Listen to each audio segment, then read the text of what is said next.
কাঙ্ক্ষিত লক্ষ্যে পৌঁছাতে হলে আমাদের কর্মীদেরকে সময়োপযোগী হতে হবে, তাদেরকে মানে মানুষের কল্যাণের জন্য, উপকারের জন্য, সেই জন্য সহনশীল হতে হবে। হয়তো অনেক কর্মী, অনেক মানুষ তারা না বুঝে হয়তো কিছু কথা বলতে পারে, সেটাকে সহ্য করার ক্ষমতা রাখতে হবে, সহনশীল হতে হবে। এই গুণাবলী যদি আমরা অর্জন করতে পারি তাহলে আমরা ওয়েলফেয়ার পার্টির কর্মী হিসেবে গণ্য হব। তো আমাদের কর্মীদেরকে এই গুণাবলীগুলো অর্জন করতে হবে।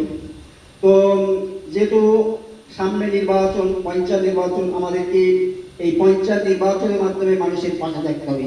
এখানে মানুষের অনেক অভাব অভিযোগ থাকে, অনেক কিছু পাওয়ার থাকে, তাদের অনেক সাহায্য করার থাকে। আমরা দেখেছি অন্যান্য রাজনৈতিক দল তারা ক্ষমতার লোভে তারা মানুষের, জনগণের যে অধিকার তারা ছিনিয়ে নেয়, আত্মসাৎ করে, নিজেদের পকেটস্থ করে।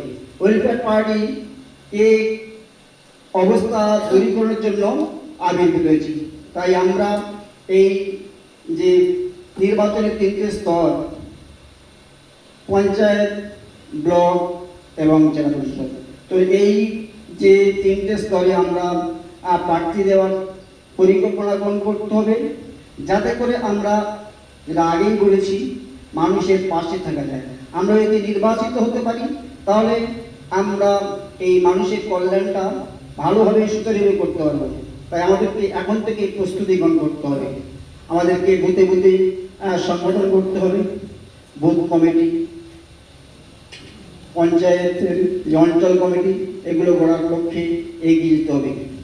এভাবে যদি আমরা একটা কমিটি গড়তে পারি তো আমরা আশা করি এই যে পরিবেশ, এই পরিস্থিতি চলছে, তো ওয়েলফেয়ার পার্টি একটা সুন্দর ফল পাবে এই আশা রাখছি। তো আমরা এই সুন্দর ফল যে পাওয়ার আশা করছি, এটা তখনই সম্ভব যখন আমরা আমাদের কর্মীরা এই গুণাবলীগুলো অর্জন করবে, অর্থাৎ মানুষের কল্যাণে গতি হবে। যদি আমরা এই কল্যাণে যদি গতি না হই, মানুষ আমাদেরকে গ্রহণ করবে না। তাই মানুষের গ্রহণযোগ্যতা পাওয়ার জন্য আমাদেরকে একই কথা বলছি, সহনশীল হতে হবে, মার্জিত হতে হবে, নম্র হতে হবে এবং তাদের পাশে থাকার মতো সময় বের করার সময় দিতে হবে।